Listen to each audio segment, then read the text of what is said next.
Conservatives are speaking out about comments House Speaker Pelosi made during an interview with Real-Time host Bill Maher. Maher's questioned Pelosi about excessive spending, to which Pelosi says we may have to consider a guaranteed income. One America's John Hines asked Senator Rand Paul's former communications director and counsel for his take on the latest indications of what appears to be a possible Democratic fiscal fecklessness. We have Brian Darling, who is the former communications director and counsel for Senator Rand Paul. And Mr. Darling, I wanted to ask you about these comments that Speaker Pelosi made during an interview with Bill Maher, who is, of course, a prominent talk show host. What do you make of these comments she made with regard to government spending and this tremendous aid package that the Congress passed for COVID-19?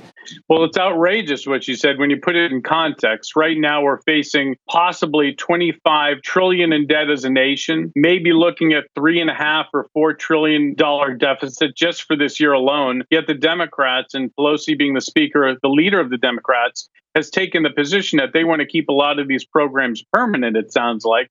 She was talking about a guaranteed income for all Americans, which would continue past the coronavirus crisis. So I think one of the problems and one of the big differences we're seeing between the parties is the Republicans understand this is a very important, it's a emergency time, and having these temporary measures, which are extraordinary and a lot of money, they're temporary. But Democrats don't see it the same way. They want to make a lot of these programs permanent. From what you're saying is that we're sort of getting to the end of our fiscal rope. After watching this interview with Bill Maher and Speaker Pelosi, do you think that the Speaker is understanding that we may be getting to the end of our fiscal rope as you suggest? I think Speaker Pelosi's delusional the way she talks about the spending, because she wants to spend even more money, more trillions of dollars this year without blinking an eye. I think Republicans, they are spending the money, but they understand that it's extraordinary and it's painful, and we're going to have to do this, but we're not doing this in a way where we want to see this happen again anytime in the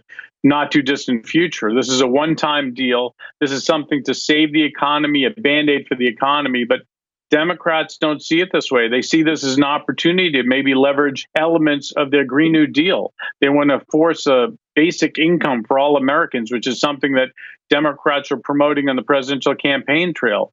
They want to use this crisis to impose a degree of socialism in our country that we've never seen, and Republicans are going to resist that. So I think when you see the next bill come up, you will see an actual fight between Republicans and Democrats over what are going to be the priorities and how long is this aid going to last. Do you think this interview between Speaker Pelosi and Bill Maher for his interview program gives a glimpse, perhaps a true glimpse behind the curtain, as it were, of Speaker Pelosi's motives and her goals and her attitude in passing a future spending package?